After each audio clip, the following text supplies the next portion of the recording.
Lewis in the Black Horse Pub.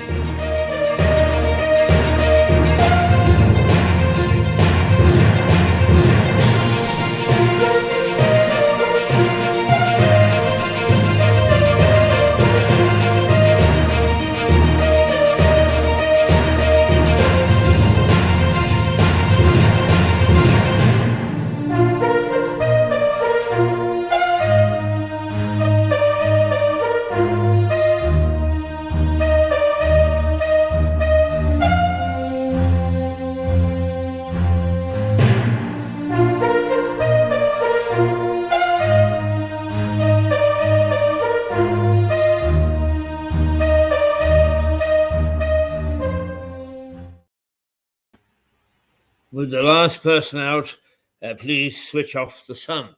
This is the last thing that we expected, that we would be subject to the sun. The forecast certainly wasn't for sun today. But here we are, and we need to actually enjoy it while it's here. This is the Black Horse Pub. The sun's streaming in through the front window, and it makes it rather pleasant, even though we are not necessarily welcoming it because he's blinding us.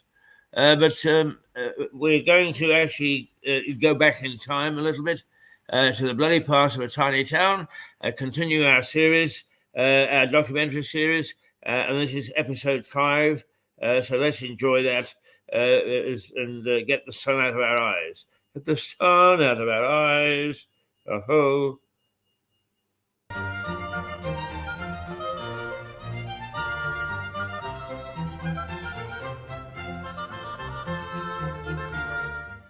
Bloody Lewis. Hi. Bloodletting wasn't confined to fierce battles and the tilting gentry. There were lots of naughty people around in Lewis over the centuries. And the good citizens of the town made sure they paid for their crimes. The Saxons kicked up a bit of a fuss after the Normans took over. And the new masters of the town got a bit heavy with them. The Saxons had used hanging as their way of dealing with major crime. The Normans also thought that was a decent way to get rid of naughty folk, and they kept the gallows as a punishment. Although the records of people being hanged in Lewis aren't too plentiful, the number of people going to the gallows after 1066 increased considerably. Until the mid-1600s, felons were locked up in the castle, then taken down the road a bit to this place, Gallows Bank. There is evidence that this was where the gallows stood from Saxon times to the mid-19th century. When hangings were no longer done in public, hangings didn't stop. They just weren't done in public. They were moved to Lewis prison. But they were public until 1868, and huge crowds would turn up just to watch somebody being hanged. In fact, the Gala Day comes from such occasions, previously known as Gallows Day. Chasing around Lewis can be a tiring affair, so I sometimes take a breather and come to this little corner of a park near the centre of Lewis. It's called the Knot Garden.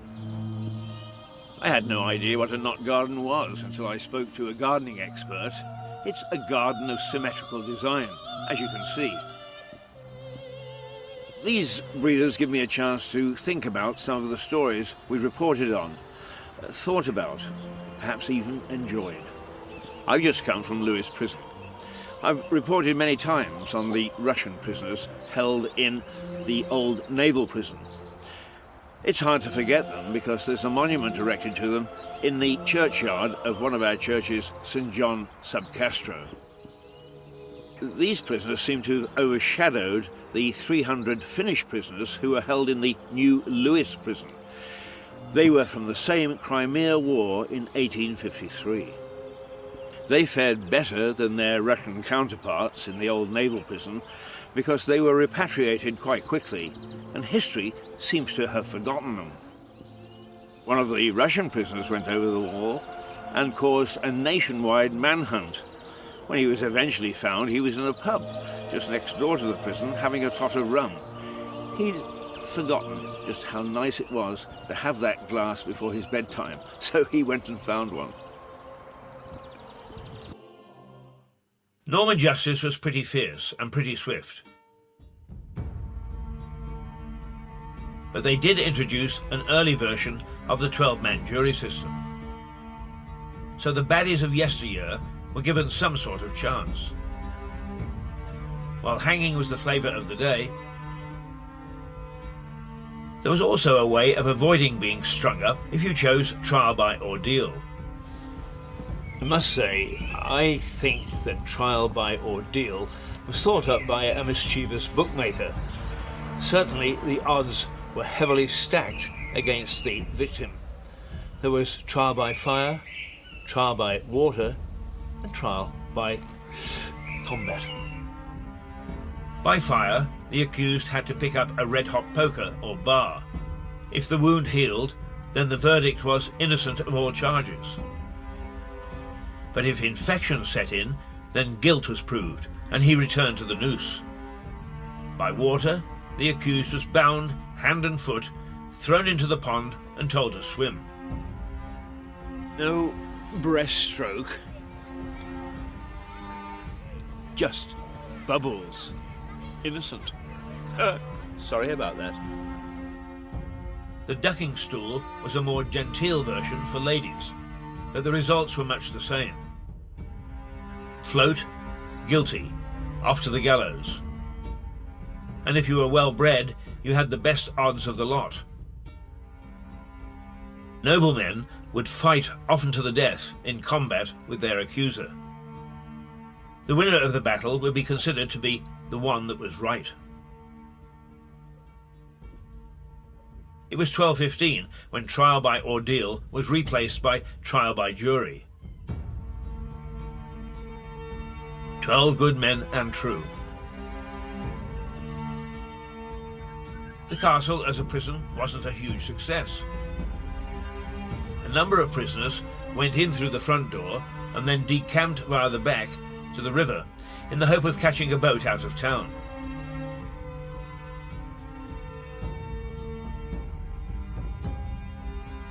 When the economy of Lewes, usually robust and lucrative, became depressed in the 14th century, there was an epidemic of less serious crime.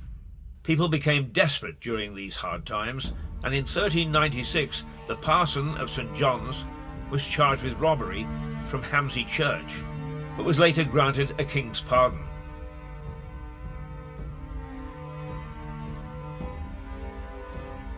The stocks were deemed to be a lesser punishment. On one occasion in Lewes, in the 13th century, the bishop ordered a knight to be punished by carrying the stocks through the town streets and into a church, because the knight had dared to throw a member of the clergy into his dungeon.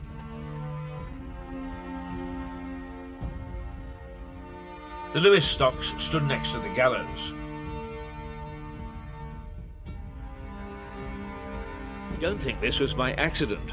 The Normans figured that the sight of ghoulish punishment would act as a deterrent.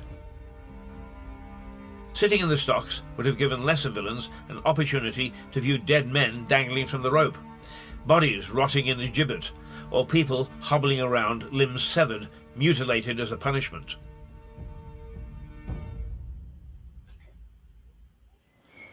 It's a bit uncomfortable sitting here in the stocks. I wouldn't want to spend a whole night here. It would make a man a bit stiff on a chill evening. But my main punishment was being kept out of the pub all night with nothing to drink but water. But the main punishment was ridicule, of course. In those days, a fate worse than death. The stocks outlasted the gallows as a public spectacle. They didn't disappear until 1872. Some historians claim that this punishment has never been removed from the law books, and indeed there are still some American states where being consigned to the stocks remains on the statutes. So tourists beware. Having cabbages thrown in your face, your feet tickled, and spending a cold night with legs locked up is hardly the holiday of a lifetime.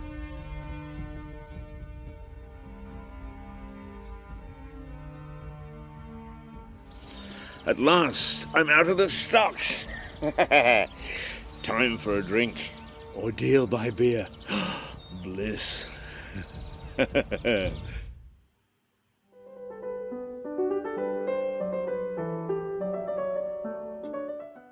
Always fancied myself as a knight in shining armour. Unfortunately, I've never found a damsel in distress to rescue. So I rather think that I would have been on the side of the peasants when they revolted in 1381. Workers' unrest was the worst challenges to the Normans in the 300 years of their occupation. The main causes were an economy devastated by the Black Death, the 100 Years' War with France, and the huge tax burden levied to pay for the war. And in fact, it was this war that led to the return of bloodshed in Lewes. During the conflict, French ships regularly marauded along the Sussex coast. In 1372, one ship landed a war party and sacked the village of Rottingdean, only a few miles from Lewes. Feeding their oats, they sailed around to the River Ouse, raided Seaford, and boldly sailed up the river. Rottingdean belonged to Lewes Priory and was an important source of income. Stuart. So the prior, much more belligerent than churchmen of today, took a war party of his own and rushed to defend the village. While his back was turned, the French reached the walls of the priory and attacked it.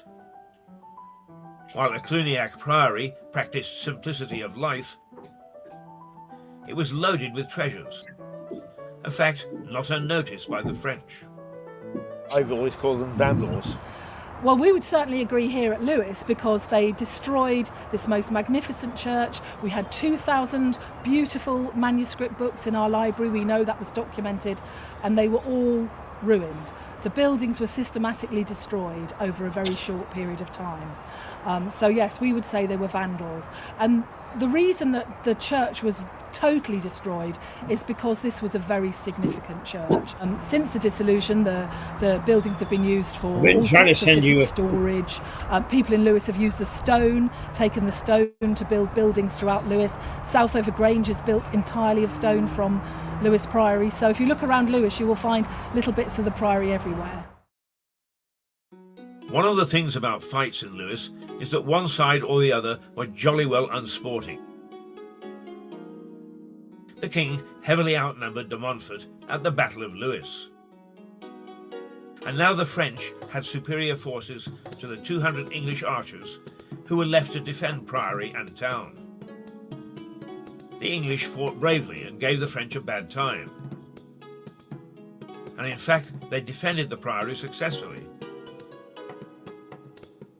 But Lewes was sacked and burned before the raiders had finished.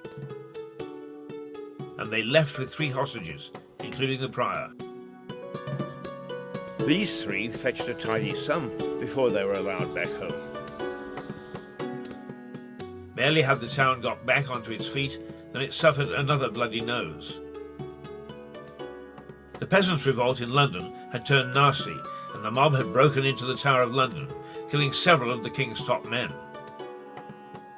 These initial successes fanned the flames of unrest, and the rebellion spread, reaching Lewes. As the unrest spread, so did the control of its leaders. Large parts of England were invaded by rampaging and often drunken mobs. Whether the peasants who attacked and broke into Lewes Castle were true dissidents or drunken louts is hard to say. But their booty from the castle were barrels of wine.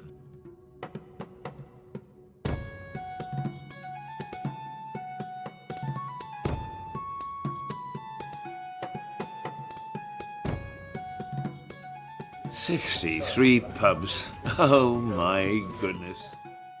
Anyway, the authorities raised an army, went after the rebels, and mercilessly crushed the revolt.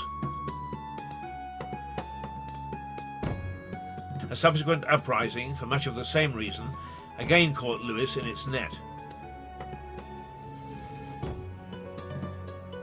But although the violence spread, it didn't quite reach Lewis.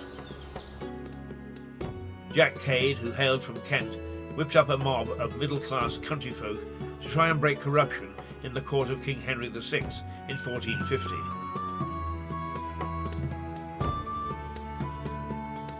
Cade's rural army invaded London, but after causing havoc, were driven out by a citizens' group angry at the looting by Cade's men. The rebels were put to flight, but not until they had murdered the Archbishop of Canterbury. Cade fled London, but was caught just north of Lewes at the small town of Heathfield. Astonishingly, one of his supporters was the Prior of Lewes, who escaped unscathed. Poor Jack, however, was mortally wounded at Heathfield, taken back to London, hung, drawn and quartered, and had his head stuck on a pole on London Bridge. Smuggling began in Sussex as early as 1200. The villages surrounding Lewes were hotbeds of activity. Gangs of up to 500 men plied the illicit trade well into the 19th century. The trade was given a nod and a wink by the general public, sympathetic to the idea of cheap goods. But that changed as the gangs became ever more vicious and violent, and murders of customs officials became common. There is no doubt that smuggling took place in Lewes. After all, it was a port. But generally, the Lewes public supported the law, and it's recorded that they entered into pitched battles with the smuggling gangs. Tom Paine was a customs officer in Lewes, having been sacked in a previous post for turning a blind eye to smuggling.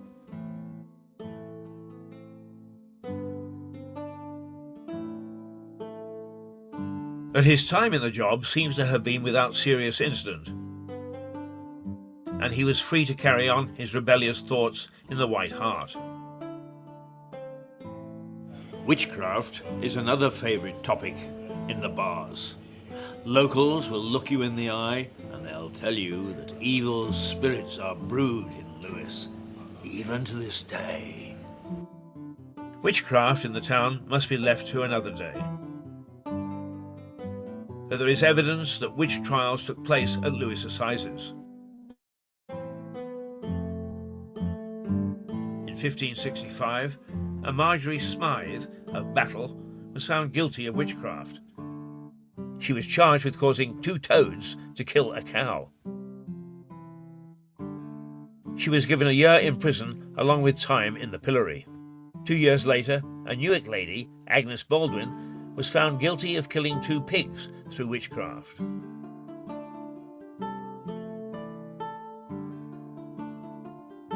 There are also a couple of sillies to throw in. During this period, Henry VIII tried to stop rough footballing being played, despite the fact that every king from the 12th century onwards had failed to halt it.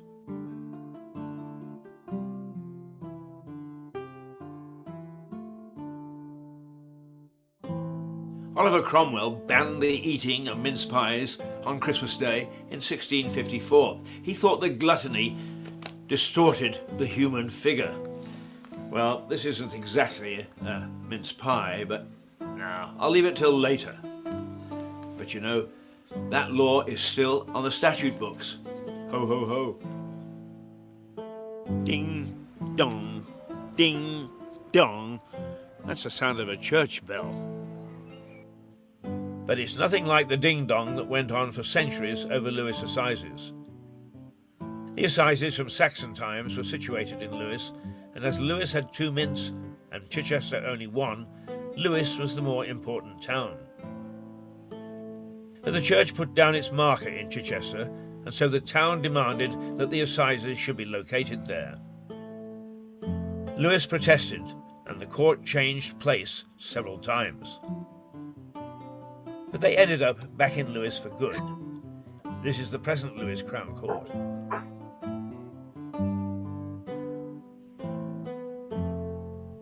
it has seen many famous cases over the years. Several leaders of the Irish Easter Uprising in Dublin of 1916 were held there. They included Eamon de Valera, later the Republic's first president and prime minister. Probably the most famous murderer in the prison was John George Haigh. He was known as the acid bath murderer. That's the way he tried to dispose of his victims. He appeared at Lewes Assizes in July 1949 and was found guilty in just 17 minutes. He was hanged by the then famous Albert Pierrepoint in August 1949. A notorious local murder in 1912 saw John Williams hanged in Lewes Prison. Williams shot a police inspector in Eastbourne, for which he paid the ultimate price. The notorious Kray twins, Ronnie and Reggie, were imprisoned in Lewes jail in the 60s. The colourful so-called celebrity gangsters managed to keep business going as usual while behind bars, hiring out protection teams to Hollywood stars.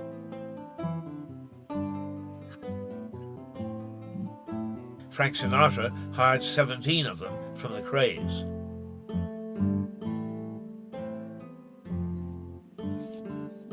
No prison worth its salt can exist without at least one ghost, and Lewes is no different.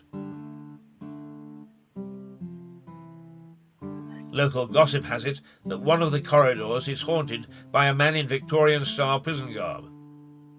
The most famous execution in Lewes, though, was that of Sarah French. She poisoned her husband with arsenic, cooked into an onion pie. So much for the saying, the way to a man's heart is through his stomach. I was going to lounge around in these stocks all day until I heard about that onion pie. Now I think that I'll just have to leave and go to the pub. What are a few cabbages, though, and potato peelings and rotten eggs to a veteran journalist? But that talk of poisoned pie has changed my mind. I think I will pop in for a quick drink. I'm not so keen on being famous in Lewes for being a victim of crime.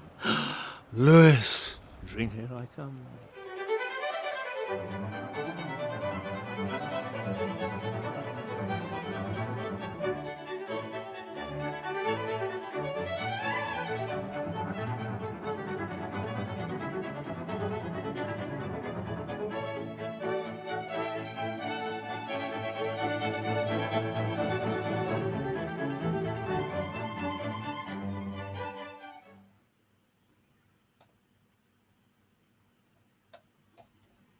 Well, there you are. Oh, dear.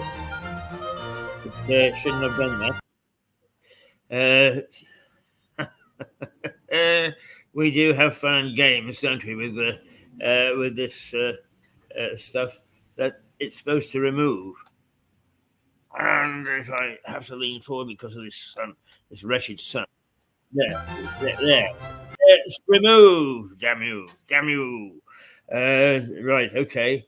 There we go. We managed to get rid of that, I think. It shouldn't spring to life again. That's some of the goings on in Lewes in the past. Nefarious deeds. But it now is in half an hour. Stuart Dolby is coming along to join me to discuss whether, in fact, there are nefarious deeds going on in Lewes in modern day. But first, we'll just take a quick look at the news headlines, which we need to do. Let's see, it's all gone skew-if again. Why on earth these things happen, I have no idea.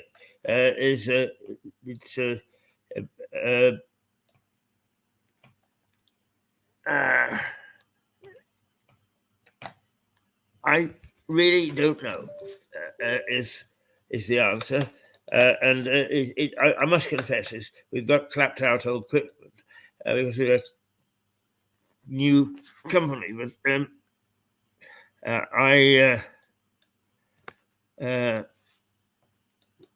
Let me give you the weather first. It's going to reach 12 degrees today, and it's going to be sunny. And as you can tell, this is causing us problems because we hadn't anticipated that. It will cloud over somewhere around 4 o'clock this afternoon, but then clear again for the evening. Be a spell of rain around about 10 o'clock tonight. And tomorrow it's going to be wet, but it will be at 14 degrees. Sunday, 12 degrees and wet and dry.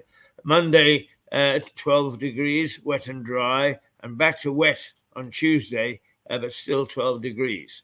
And then I'm afraid it's going to rain the rest of the week. So that's one thing that we just have to watch for. And is now we need to pull up the papers, which have disappeared, and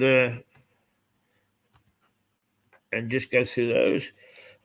So bear with me, and I'll just make sure I'm still with you. Yes, I'm still with you. There we go. This morning, politics still rules the roost. The Eye is the front page is wounded. The PM faces a growing rebellion. As it's reported that Rishi Sunak faces a backlash from Tories planning on voting against his Rwanda deal. The Prime Minister is encouraging his party to get behind him for the vote next week, following the resignation of Immigration Minister Robert Jenrick over the new policy.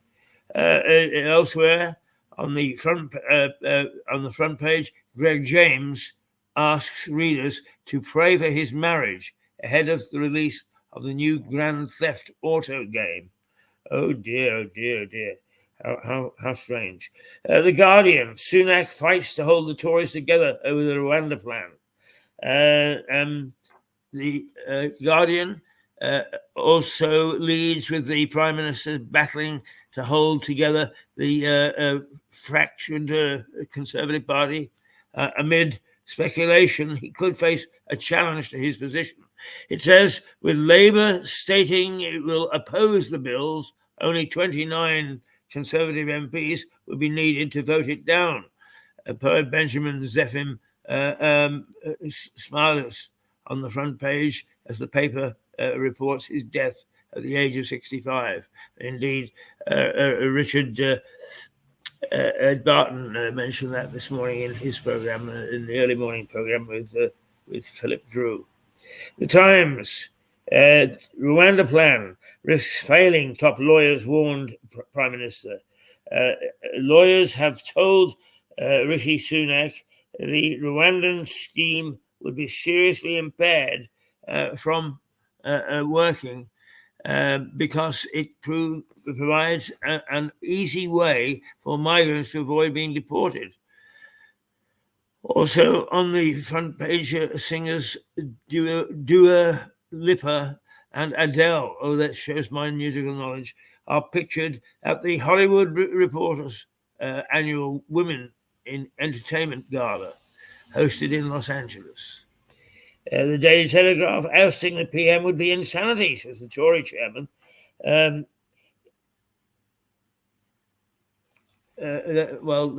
Let's see. It's a Conservative Party chairman, Richard Holden, told Tory, he's only just been made chairman, rebels, it would be insanity to get rid of Rishi Sunak before the next election, I guess, as the Prime Minister faces defeat from the Commons on the bill. Meanwhile, King Charles is pictured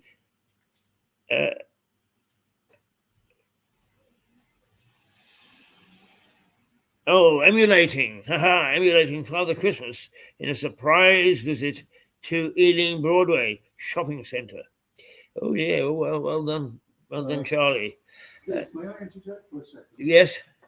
The real problem is obtained because when the hapless, Prime Minister, Yes. was not Rishi Sunak, yes. but Boris was Prime Minister. Yes. He filled his cabinet with Brexiteers and second-rate people, Right. because he thought one of them might usurp him. So what would happen once he left? We were left with a second-rate people. There is nobody there now on the. We're on our third one, aren't we? Huh? We're on our third one since Boris. Yes, but the fact Yes. is, there is none of them at all No. that are capable of running this country. No. But actually, you know what I start out every day saying, Stuart, and I don't change my view, is 650 members of Parliament, and I wouldn't give tuppence to one of them. And any party, any length of service, we've really got to start again, in my view. The thing about it is, about MPs, unless they get a rank of a minister, they are just second-rate social workers. Yes, Yes, you're that's the quite whole right. point. You're quite right. Right, in the Mirror, they're at it again. The Tories are imploding. And what does the Mirror say about it? The Mirror also leads with the pressure on the Prime Minister over Rwanda, declaring the Conservative Party is imploding. Britain could be heading for a fourth Prime Minister in less than 18 months. John Stevens and Sophie Huskinson write elsewhere, Cher dares readers to write her off at 77 as she releases a new album. What about that? That's the best political story I've heard all day. Right, where do we go here? Which paper is this? Rishi, I get it. Now back me to finish the job. I've got a feeling that's the Mail. Oh no, it's the Express. It leads with the mounting pressure on Rishi Sunak to resolve the Rwandan deal, saying the defiant Prime Minister is facing potential rebellions from members of his party.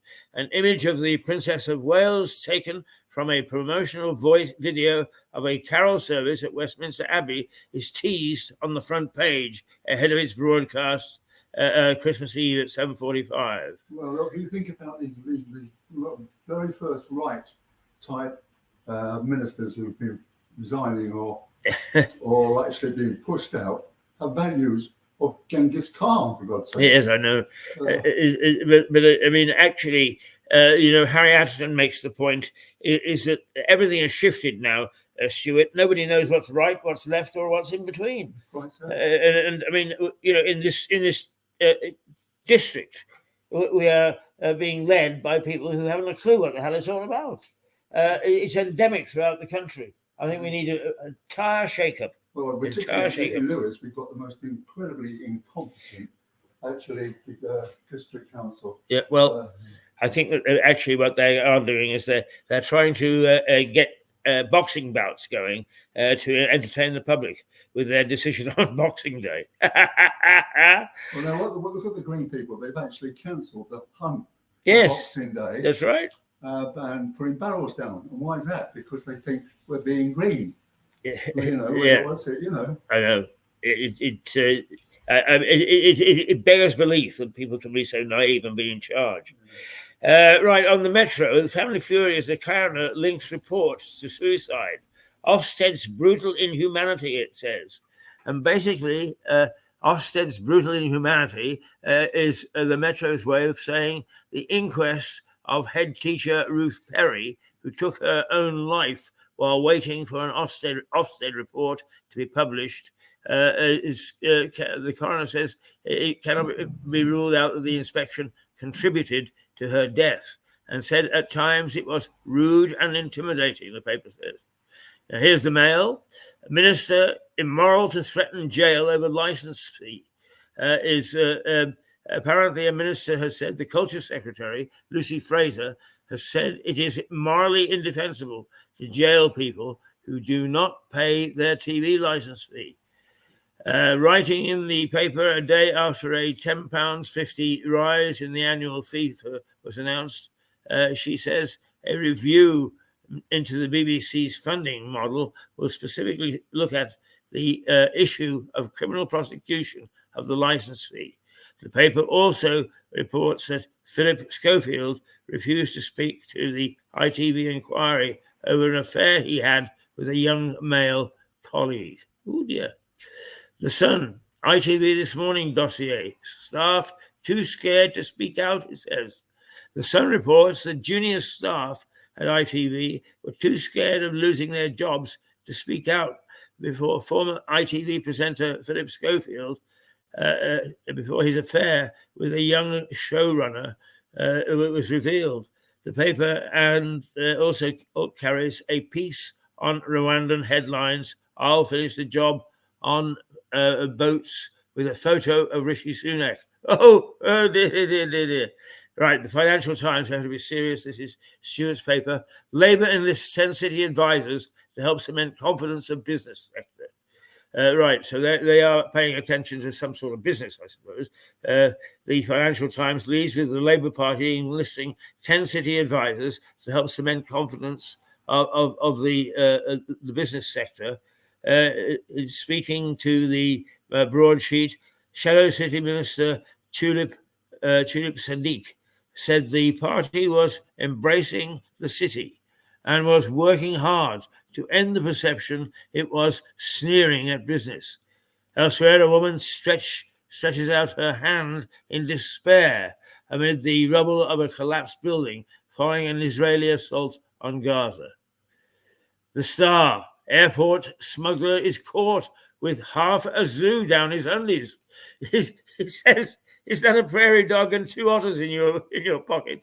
Or are you just pleased to see me? The Daily Star leads out with a tale of animals smuggling, declaring that half a zoo was found in a man's underpants. No, that's the Mae West thing, isn't it? Yes, that's right. Is that a gun in your pocket? Yeah. So that's the papers.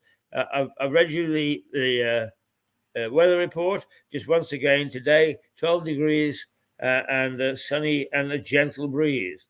What can I tell you? It's 10 degrees right now, so it's got another couple of degrees to go up. Okie dokie. That is the news. We're going to disappear now for 10 minutes. We'll be back at, well, a bit more than that. At 10:30, we'll be back with a special report with Stuart. So for the moment, we'll say toodle, toodle, pip. Here we go, we hope.